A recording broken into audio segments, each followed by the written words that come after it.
Primarily, I call myself a Fitbit for the planet designer. I'm an ex-environmental engineer. So I used to work on green buildings. So a lot of my thinking is building centric. So I became really obsessed with how to drive action design and behavior design. And then I thought, well, how do we drive action? Don't we just need to show people the data? If we can just show people the environmental impact, the data of the environmental impact. One project I work on called Energy Lollipop, which is just getting the CO2 emissions from grid electricity and trying to show it to people with a color, just a color and a number.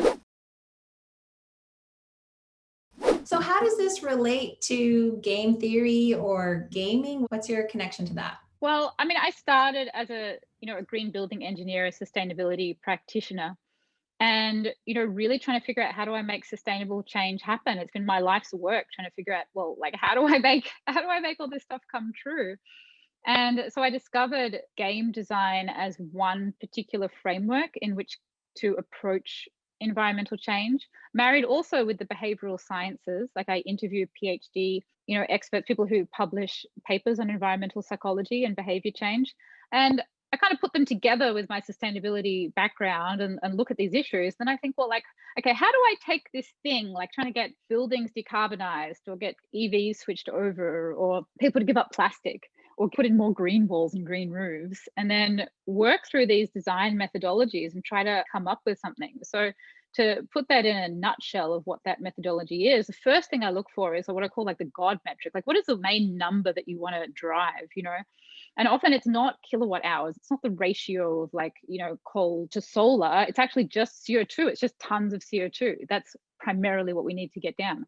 Or maybe it's like tons of waste to landfill. Or maybe it's the sort of ecological density per square mile of a forest. Like just get really clearly indicating the one measurement that we want to be working towards. And don't get it confused with things like signups or social media or email signatures or popularity contests or whatever. We want to be really real about what the data is we're trying to change. And then figure out a progress bar of where we want to get to. We want to get from here to there, A to B, right?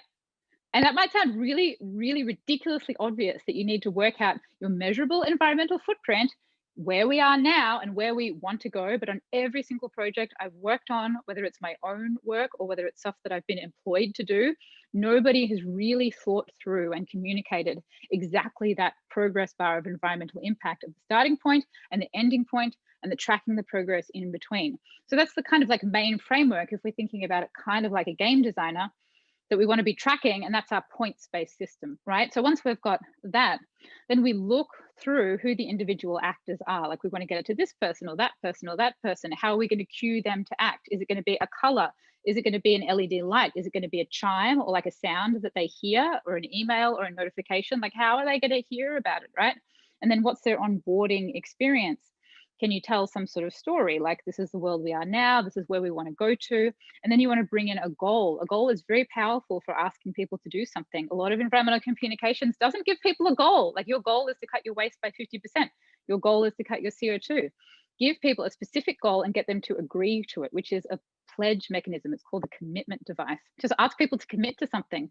Like it's not that hard to do, and you can get them to write it down and then they'll feel psychologically committed to wanting to do it. And then you've got to figure out, how the best way to show it to people, like how are you going to be tracking progress, giving people actions. You can put people on a leaderboard, and it can be businesses or schools or college campuses or neighborhoods.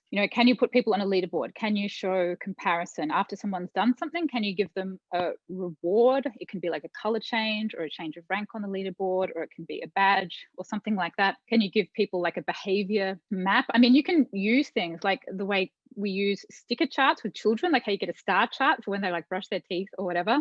But you can make the same versions for adults, like a 30-day plastic-free challenge or whatever it is that you're trying to affect, just like laying those behaviors or those days or those pledges out for people. And then they can get that sense of completion and get that sense of commitment. You can use it anywhere between the systems versus individual change. What else is there? Using emotive animals. There's some really fun research showing that when you create a character animal and then the character animal shows a facial expression that is happy when you are using less energy, and it's like sad when you're using more energy. But this is one of like the most effective ways to communicate people to change their energy consumption, because we're so reactive to the facial expressions of creatures. And so when the creature's sad, you feel sad, right? So it kind of creates this like kind of like a sticky tape between you and the data. You can just show somebody the data in a number like 62.3, but when that data is communicated via the expression of an animal, it creates this really strong emotional connection to that data. So this has just been done in like 2 cases that I know of, and it has really remarkable results. So that's like one really sort of creative game like intervention that you can make to get people emotionally connected to the data. So they're actually really trying to drive that action design. I mean, you can also use star ratings is another one. I've got to get a list of them. There's actually 50 of these techniques that I've discovered, and I can never remember them all off the top of my head. Wow, that's a lot. Yeah, they all sound really great and enticing and things that people would pay attention to. We've been watching a lot of college sports lately, and I feel like if at each college we went to where they have the scoreboard there, if you just had like the divestiture status of the university, or, how is each university from the 2 teams doing in terms of fossil fuel investments, because that's, I don't know, just one thing that people are paying attention to. That's a great example. And there's so many different of these interesting metrics to use. Like you could get,